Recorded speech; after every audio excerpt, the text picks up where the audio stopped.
There's something changing in Canada. According to the 2021 census, over 3.7 million Canadians, or 11.2%, now hold more than one citizenship. And that's more than double the numbers just 5 years earlier in 2016. And I know you might be thinking maybe it's just those new immigrants that are coming into Canada, but it's not. Increasingly, native-born Canadians are actively seeking out second citizenships. So why? Well, I'll break it down in this video and stick around because I'll also walk you through 3 countries where I'll show you examples of how Canadians can actually get citizenship so you can see if it's worth the process. So why do Canadians want a second citizenship? Well, here at Blueprint, we're seeing a clear trend with our clients. Many concerned Canadians are rethinking their future in Canada, and they want options. One of the primary reasons they're pursuing dual citizenship is for financial and tax freedom. With the rising cost of living and whispers that Canada may one day follow the US in taxing all their citizens, not just residents based on worldwide income, people are realizing they might need a backup plan. I mean, just look at what happened recently with Trudeau's capital gains tax increase. It passed, then voters reacted, and then Mark Carney swooped in with the political Uno reverse card and backtracked on it almost immediately. That type of unpredictability with taxes is concerning. And that's not even touching potential future taxes like a wealth tax or an inheritance tax. They're not here yet in Canada, but if you've been paying attention, you know how quickly policies can change. And that's where second citizenship comes in. Think of it like a financial parachute. You hope you never need it, but if Canada's tax climate becomes too stormy, it could literally save your financial life. Then there's lifestyle freedom and global mobility. On the lifestyle side, a second citizenship opens doors to warmer climates, lower living costs, more freedom, and potentially a more exciting and fulfilling life. Whether you're retiring in Europe, working remotely in Latin America, or moving abroad for love and marriage, a second citizenship and passport can give you flexibility. There's no more visa hassles, residency renewals, or immigration headaches. It also enhances your global mobility. The Canadian passport is very strong, but it still requires visas for over 50 countries, including many in South America, Africa, and Asia. A second passport can provide visa-free access to new regions and simplify long-term stays. Think of it kind of like a video game quest. You can unlock new maps as you level up your passport game. You can also think of having a second citizenship as like an insurance policy. It provides personal security, stability, and a backup plan if things ever take a turn in Canada or globally. Now, with recent political tensions, even between Canada and the US, it's clear that anything can happen, and being prepared can just be smart planning. And the good news is Canada allows dual or even multiple citizenships, so you can keep your Canadian status while doing this. Think of it like having an open relationship with Canada. Not all countries allow this though, so we're quite lucky. However, even this could change, making it even more crucial to plan ahead. And here's a pro tip: start with a second residency before going all in on a second citizenship. It's much more flexible, there's lower commitment, and it puts you in a strong position for the future. And here at Blueprint, that's what we help a lot of Canadians build, which is some smart legal exit strategies, from evaluating second residency options to navigating dual citizenships and tax planning. So if you want help creating your own Plan B, check out our Exit Canada service on our website and book a discovery call today. So now let's talk about 3 very different countries. And I'm not saying they're the best countries to get citizenship in, but I wanted to highlight very different approaches on how you can reach that citizenship. So the first is St. Lucia. And you might not have ever heard much about St. Lucia, but this small Caribbean island is one of the more attractive second passport options out there. So when you look at their tax and pension implications for Canadians, St. Lucia imposes no personal income, no capital gains, wealth, or inheritance tax for residents. However, if you maintain Canadian tax residency, your worldwide income is still taxable by the CRA, since there is no tax treaty between Canada and St. Lucia. That's why it is paramount and crucial to cut all your ties with Canada if you decide to go to a non-treaty country like this. There is a Canada-St. Lucia Social Security Agreement in effect since 1988, and that allows Canadians to coordinate both their pension contributions and government pension benefits between both countries. So that really helps for retirees. Now let's take a look at their citizenship process and investment options. So St. Lucia's Citizenship by Investment, called their CBI program, is one of the faster and more efficient in the world. There is no need to visit or even reside in the country to apply or maintain citizenship. To qualify, you must invest in one of the following government-approved options. There's the National Economic Fund, which is a non-refundable contribution starting at US $240,000. Then you have real estate, which is a minimum of $300,000 US in approved developments, or government bonds, which is minimum of $300,000 US, and those must be non-interest bearing. You also have the option of enterprise projects, which is a minimum of $250,000 US in qualifying businesses. The process requires no language tests, residency period, or interview, and dual citizenship is fully permitted. Taking a look at their passport and mobility benefits, if you do get one of these passports, St. Lucian passport holders enjoy visa-free or visa on arrival access, including the EU Shenzhen area, you got the UK, Singapore, Hong Kong, and other major financial hubs.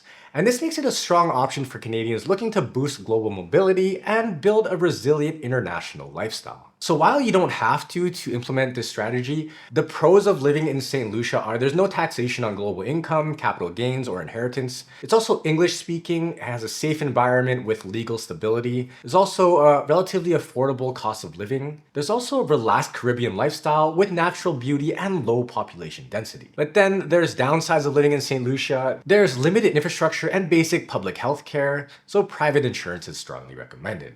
It's also a very tourism-dependent economy, and it's vulnerable to hurricanes and global downturns. There's also the high import costs on goods and services, and in order to get citizenship, there's potential processing delays. While the official timeline says 3 to 6 months, some unofficial recent reports have suggest more like a 1 to 2 year delay in getting approved now. So that's something to keep in mind. All right, next up we got Ireland. So Ireland has a double taxation treaty with Canada, which helps prevent being taxed twice on the same income. Canadian pensions are portable and typically taxed efficiently under this agreement. A Canada-Ireland Social Security Agreement also allows you to coordinate your pension contributions and benefits between both countries, making it easier to retire or work in Ireland without losing those entitlements. So let's take a look at their citizenship process and eligibility. They offer multiple citizenship pathways. There's naturalization. It's available after 5 years of legal residency or just 3 years if married to an Irish citizen. Then you have citizenship by descent. If you have an Irish-born parent or grandparent, you can apply through the Foreign Births Register without ever having to live in Ireland. And while you can't just buy an Irish citizenship, I wanted to highlight the different pathways to get a citizenship. So there's a lot of countries like this where you can naturalize into being a citizen, or if you have roots, Ireland is just one of many.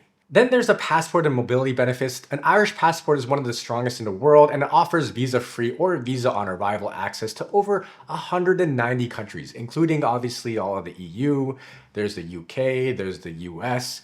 And as an EU citizen, you gain full rights to live, work, study, and access healthcare across all 27 EU member states. And Ireland is one of the only English-speaking gateways into the EU. So some of the pros of living in Ireland is that it's an English-speaking country with strong cultural ties to Canada. It has a top-tier education system and renowned universities. There's a strong economy, especially in tech, pharma, and finance.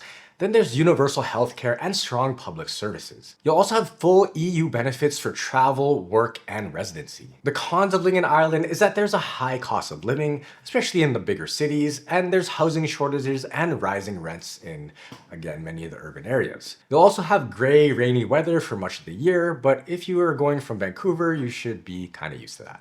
All right, the third country on our list is Argentina. Argentina has a double taxation treaty with Canada, which helps reduce the risk of being taxed twice on the same income.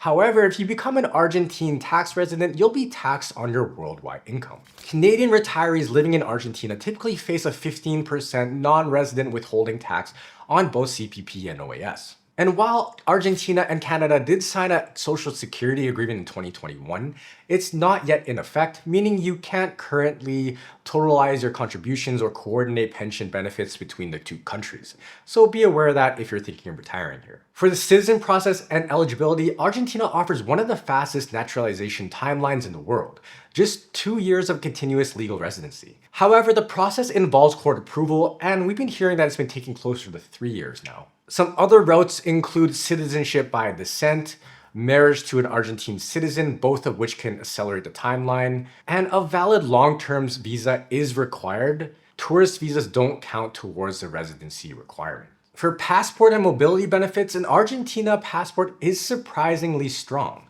and it provides visa-free or visa-on-arrival access to over 170 countries, including Russia, China, most of Latin America, and parts of Asia. And while it doesn't provide EU mobility, it still offers strong global reach, and dual citizenship is fully permitted with Canada. So some of the pros of living in Argentina is definitely the fast-track citizenship after 2 years of residency. That is pretty rare. You're not going to find that in a lot of countries around the world. Then there's dual citizenship allowed and extremely low cost of living, especially if you earn a foreign currency like in Canada. There's also high-quality free public healthcare for residents, including expats.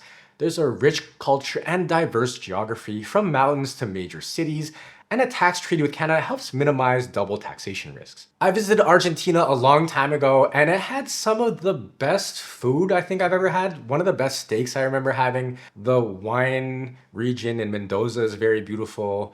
Buenos Aires is also a very European feeling kind of city, so I really enjoyed my time there. Saying all that, there's also a lot of downsides in living in Argentina. As you probably heard, this extreme inflation, I think it was over 140% in 2024, which can rapidly devalue local currency. There's also economic instability and a high national poverty rate. Spanish fluency is essential for daily life and integration. Government bureaucracy is notoriously slow and inconsistent. Pension system is uncertain, and the Canada-Argentina pension agreement isn't yet active.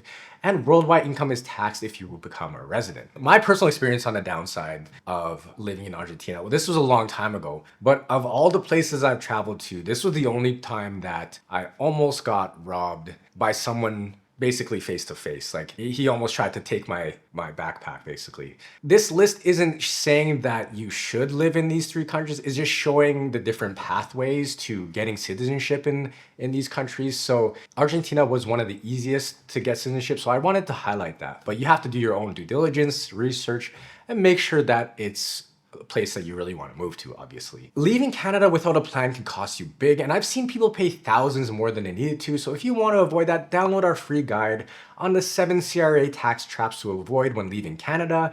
The link is in the description. And having a second passport and citizenship is smart planning for an unpredictable world. So whether you're building wealth abroad, or want to retire, or just want peace of mind, it's worth exploring. And at Blueprint, we help Canadians build that plan legally and strategically. Check out the website to see our Exit Canada strategies and services, and don't forget to like and subscribe so you don't miss future videos. And stick around because YouTube's picked another video you'll love, so go check it out here on the screen.